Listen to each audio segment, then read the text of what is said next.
हे दोस्तों, कैसे हो आप सभी। तो दोस्तों आप जानते हैं कि जो करंट के ट्रेंडिंग स्टैटिक जीके के टॉपिक आपसे आरआरबी एनटीपीसी के एग्जाम में पूछ रहा है, उसकी सीरीज मैंने आपको चलाई है, जिसमें आपके स्टैटिक जीके के वो टॉपिक मैं आपको जल्दी जल्दी से रिवाइज करवा रहा हूँ। इसमें आपको मैं रिवाइज करवाऊंगा इंडियन सैटेलाइट के बारे में। इंपॉर्टेंट क्वेश्चन जो आपके बनते हैं 1975 से लेकर 2020 तक जितने सैटेलाइट छोड़े गए हैं उनके रिगार्डिंग। इससे पिछला वीडियो था मेरा नोबेल प्राइज के बारे में, वो आप जाके चैनल पर जाके देख लेना। चलिए इस वीडियो को आगे बढ़ाते हैं और बिना टाइम गवाए हम शुरू करते हैं। दोस्तों, किसी भी सैटेलाइट को ऑर्बिट में प्लेस करने के लिए किसी भी देश को क्या चाहिए होते हैं, लॉन्च व्हीकल चाहिए होते हैं, यानी कि जिनकी मदद से वो पृथ्वी से जो है सैटेलाइट को लेकर ऑर्बिट में जाके रखते हैं। तो इंडिया के पास भी है, इसरो ने बना रखे हैं। तो सबसे पहले था हमारे पास सैटेलाइट लॉन्च व्हीकल SLV-3 जिसका नाम था। फिर हमने थोड़ा सा डेवलपमेंट किया, फिर हमने ASLV बनाया, ऑगमेंटेड सैटेलाइट लॉन्च व्हीकल।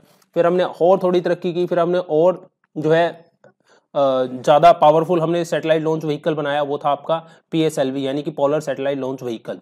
फिर हमने GSLV भी बना लिया, जियो सिंक्रोनस सैटेलाइट लॉन्च व्हीकल। ठीक है, तो ये कुछ लॉन्च व्हीकल हैं जो इंडिया के पास है। आगे हम बढ़ते हैं, अब सीधा प्रश्नों पे आते हैं। पहला सैटेलाइट कौन सा था, ये तो हम सभी जानते हैं। कौन सा था? आर्यभट्ट था। कब छोड़ा गया था? 1975 में।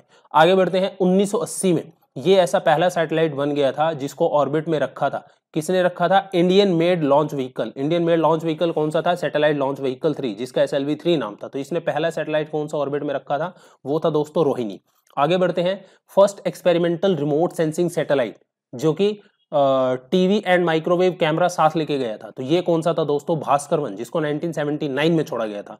आगे बढ़ते हैं, the first Indian launch vehicle, पहला इंडियन लॉन्च व्हीकल कौन सा था दोस्तों? तो ये था रोहिणी टेक्नोलॉजी पेलोड। 1979 में ये आया था सामने। आगे बढ़ते हैं, India's first indigenous satellite launch. भाई भारत ने खुद से, पहले क्या होता था, हम सैटेलाइट डिजाइन करते थे, या तो रशिया की मदद लेते थे या फ्रांस की मदद लेते थे और उसको ऑर्बिट में प्लेस करते थे। लेकिन ये इंडिया का पहला इंडिजीनियस सैटेलाइट लॉन्च था। कौन सा था ये? RS-1। दरअसल ये जो सैटेलाइट था ये एक एक्सपेरिमेंटल सैटेलाइट था और इसका वेट कितना था? 35 किलो। ठीक है, इसको छोड़ा गया था कब? 18 जुलाई 1980 को। आगे हम बढ़ते हैं, फर्स्ट एक्सपेरिमेंटल कम्युनिकेशन सैटेलाइट। तो हमारा पहला एक्सपेरिमेंटल कम्युनिकेशन सैटेलाइट कौन सा था दोस्तों?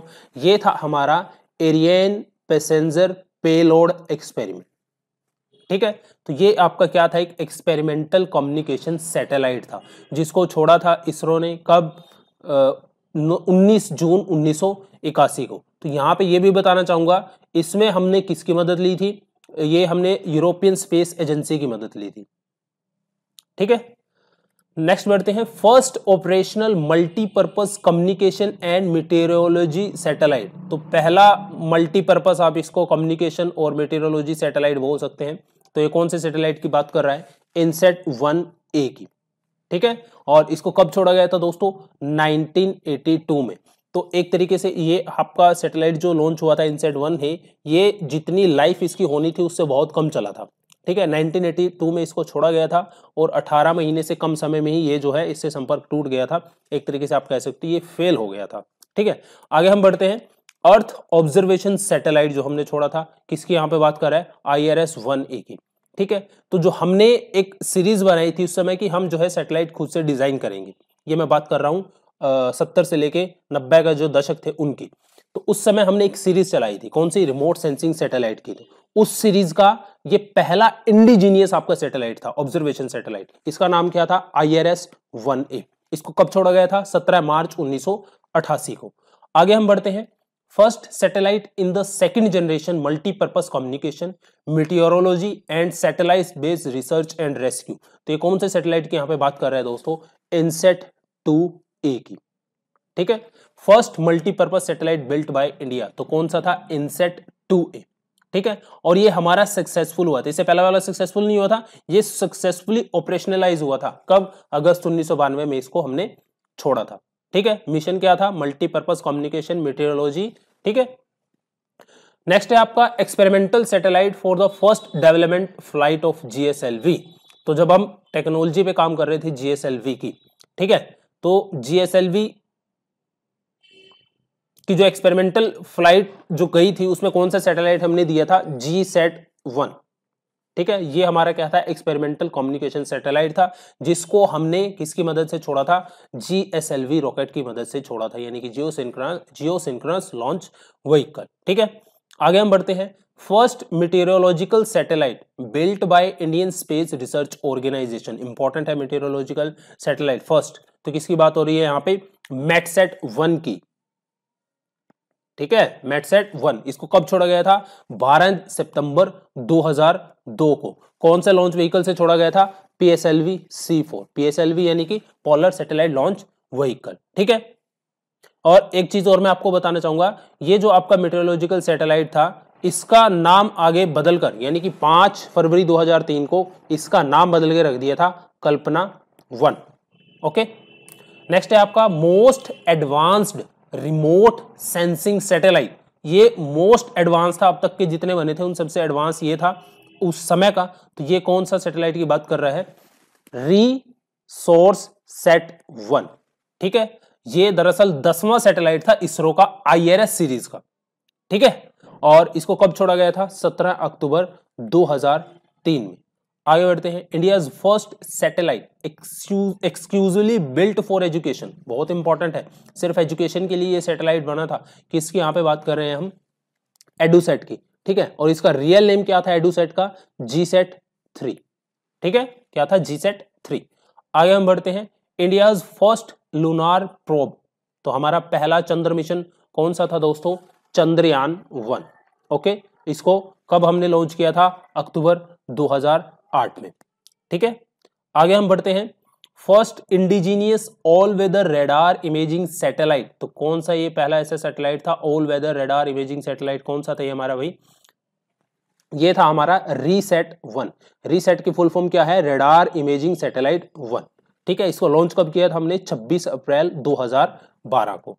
आगे हम बढ़ते हैं, इंडियाज फर्स्ट मार्स ऑर्बिटर। अब जानते हैं हमारा पहला जो मार्स मिशन था, मंगलयान था, वो क्या था, मोम, जिसकी शॉर्ट फॉर्म है, और फुल फॉर्म है मार्स ऑर्बिटर मिशन। इसको छोड़ा गया था 5 नवंबर 2013 को, और 24 सितंबर 2014 को ये ऑर्बिट में, मार्स के ऑर्बिट में पहुंचा था। आगे हम बढ़ते हैं, the first satellite in the Indian regional navigation satellite system. तो IRNSS की सीरीज में पहला सैटेलाइट कौन सा था दोस्तों। एक चीज मैं आपको बता रहा हूं कि देखिए, पहले क्या था, 2013 से पहले हमारे पास इंडियन नेविगेशन जो होती है, नेविगेशन आप जानते हैं, उसके लिए हमारे पास सैटेलाइट सिस्टम नहीं था। तो इसरो ने एक अपना प्रोजेक्ट बनाया, जिसके तहत इसरो ने डिसाइड किया कि वो खुद का एक नेविगेशन सिस्टम बनाएगा, और इसके लिए इसरो को जो है आसमान में, यानी कि ऑर्बिट में 7 नेविगेशन सैटेलाइट छोड़ने पड़ेंगे।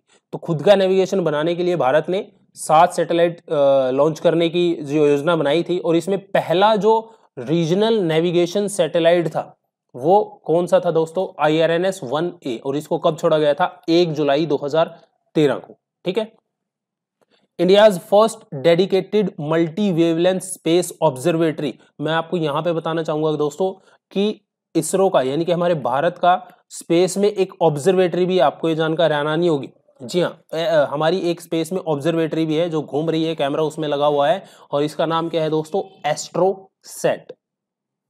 ठीक है, इससे आपसे ऐसे भी पूछ सकता है, first dedicated Indian astronomy mission aimed at studying celestial source in X-ray, optical and UV spectral band simultaneously.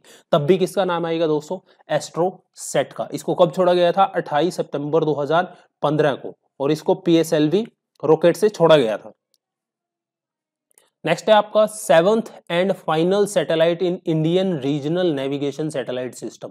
तो भाई हमारा जो मैं बता रहा था आपको 7 सैटेलाइट लॉन्च करने का प्लान था Indian regional navigation satellite system, ठीक है, डेवलप करने के लिए। तो 7वां सैटेलाइट हमने छोड़ा था IRNSS 1G। इसको छोड़ा था हमने कब, 28 अप्रैल 2016 को। आगे हम बढ़ते हैं, the highest number of satellite, 104 satellite एक साथ हमने छोड़े थे, ठीक है, सिर्फ एक सिंगल लॉन्च में। कब ये कारनामा इसरो ने करके दिखाया था, 15 फरवरी 2017 को। ठीक है, जो सैटेलाइट छोड़ा था वो था कैर्टोसैट 2D, 104 सैटेलाइट इसमें थे।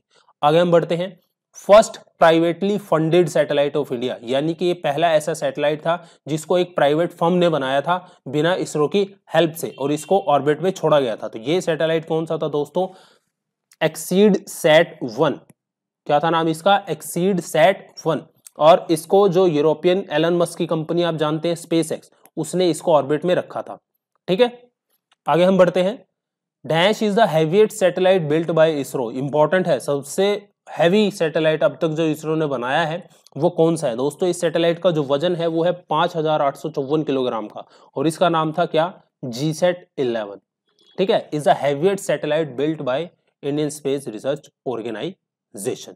ठीक है, आगे हम बढ़ते हैं। It is the world lightest satellite. देखिए, अभी मैं आपसे बात कर रहा था सबसे भारी सैटेलाइट की, और अब बात आ रही है दुनिया का सबसे हल्का सैटेलाइट। तो किसका नाम आता है यहाँ पे? इसका नाम आता है कलाम सेट V2। दरअसल इसको एक स्टूडेंट ने बनाया था भारत के, ठीक है, और इसको भी इसरो ने कहाँ रखा था? ऑर्बिट में पहुंचाया था। तो ये अब तक का वर्ल्ड का सबसे लाइटेस्ट सैटेलाइट है कलाम सेट V2। नेक्स्ट है आपका India's second lunar exploration mission. तो पहला मैंने आपको बताया था चंद्रयान 1 और चंद्रयान द्वितीय अभी आपने देखा होगा, जिसका लाइव टेलीकास्ट टीवी पे चला था 22 जुलाई 2019 को। और एक तरीके से जो हमारा लैंडर हमने भेजा था और रोवर जो भेजा था, तो लैंडर ठीक से लैंड नहीं कर पाया था। तो यहाँ पे इसरो का ये मानना था कि जो 90% इस मिशन के जो ऑब्जेक्टिव थे वो इसरो ने कंप्लीट कर लिए थे। तो इसमें हमने एक साथ में क्या भेजा था? एक विक्रम लैंडर भेजा था और एक प्रज्ञान भेजा था। वो क्या था? हमारा रोवर था। ठीक है, इस मिशन के तहत हमने चांद पे भेजा था। आगे हम बढ़ते हैं। कैर्टोसैट 3 is one of the optical satellites with the highest resolution in the world। तो आपसे दोस्तों ये भी पूछ सकता है कि इसरो के पास एक ऐसा सैटेलाइट भी है, ठीक है, जिसमें सबसे हाईएस्ट रेजोल्यूशन का ऑप्टिकल सैटेलाइट है। ये आपसे ऐसे पूछ सकता है कि हाईएस्ट रेजोल्यूशन का जो सैटेलाइट है वर्ल्ड में, ठीक है, उसमें नाम आता है किसका? कैरेटोसैट 3 का भी नाम आता है। ठीक है, तो कैरेटोसैट 3 is an advance Indian earth observation satellite. तो कैरेटोसैट 3 आपका क्या है? एक अर्थ ऑब्जर्वेशन सैटेलाइट है, जिसको इसरो ने डेवलप किया है। इसको 27 नवंबर 2019 को लॉन्च किया था। Okay, PSLV design and operated by ISRO, taken of first flight. तो मैं आपको बता रहा था PSLV टेक्नोलॉजी के ऊपर भारत काम कर रहा था। तो इसने अपनी पहली फ्लाइट कब भरी थी? PSLV ने। तो इसकी जो फर्स्ट फ्लाइट गई थी वो गई थी 20 सितंबर 1993 को। ठीक है, और यहां पे एक चीज और मैं आपको बताना चाहूंगा। अब तक PSLV टेक्नोलॉजी का यूज करके हम कौन कौन से मिशन कंप्लीट कर चुके हैं वो आप सुन लीजिए। पहला हमारा चंद्रयान मिशन 1 जो था वो भी PSLV की वजह से छोड़ा गया था। और जो हमारा पहला इंटरप्लैनेटरी मार्स मिशन था, मार्स ऑर्बिटर मिशन था, यानी कि जिसको मोम बोलते हैं, मंगलयान मिशन बोलते हैं, तो वो किसके जरिए लॉन्च किया गया था? PSLV की मदद से लॉन्च किया गया था। ओके, और जो इंडिया की पहली स्पेस ऑब्जर्वेटरी है, मैंने अभी उसको नाम बताया था क्या? एस्ट्रोसेट। ठीक है, वो भी किसकी मदद से छोड़ी गई थी? पोलर सैटेलाइट लॉन्च व्हीकल की मदद से। आगे बढ़ते हैं। When was Indian design GSLV taken it's first flight. तो इंडिया फिर GSLV टेक्नोलॉजी के ऊपर भी काम कर रहा था और ये हमने डेवलप भी कर ली थी। तो इसने अपनी पहली फ्लाइट कब भरी थी GSLV ने? ठीक है, जियो सिंक्रोनस लॉन्च व्हीकल ने 18 अप्रैल 2001 में। ठीक है, नेक्स्ट हम बढ़ते हैं। Dash was the first truly Indian sounding rocket. आपसे पूछ सकता है भारत का पहला साउंडिंग रॉकेट कौन सा था? तो वो था दोस्तों RH-75। नेक्स्ट बढ़ते हैं। थंबा इक्वेटोरियल रॉकेट लॉन्चिंग स्टेशन। अभी मैंने आपको बताया था कि first truly Indian sounding rocket, तो जो हमारी रॉकेट्स होते हैं, ठीक है, उनकी लॉन्चिंग स्टेशन है आपका थंबा इक्वेटोरियल रॉकेट लॉन्चिंग स्टेशन। इसको 1963 में एस्टैब्लिश किया गया था। कहां पर, कौन सी जगह में ये है? तो नाम ही इसका है थंबा जगह पे है, और थंबा जगह आपकी पड़ती है तिरुवनंतपुरम में। तिरुवनंतपुरम कहां पड़ता है? केरला में। नेक्स्ट है आपका where is physical research laboratory located a facility of ISRO. तो इसरो की ये फैसिलिटी है जिसका नाम है फिजिकल रिसर्च लेबोरेटरी। ये दोस्तों कहां पे है? अहमदाबाद में। इसके बाद आपका विक्रम साराभाई स्पेस सेंटर। आप जानते हैं विक्रम साराभाई स्पेस सेंटर कहां पे है? तिरुवनंतपुरम, केरला में। ठीक है, नेक्स्ट है आपका Satish Dhawan space centre. Satish Dhawan space centre दोस्तों आपका कहां पे है? ये है श्री हरिकोटा, आंध्र प्रदेश के अंदर। ठीक है,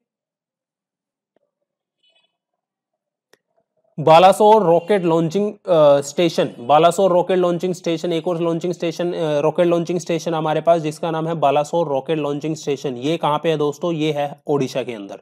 तो ये कुछ इंपॉर्टेंट क्वेश्चन मैंने आपको करवा दिए। कैसा वीडियो आपको लगा मेरे को कमेंट बॉक्स में जरूर बताइएगा। मिलता हूं नेक्स्ट वीडियो में नए टॉपिक के साथ, तब तक के लिए बाय बाय।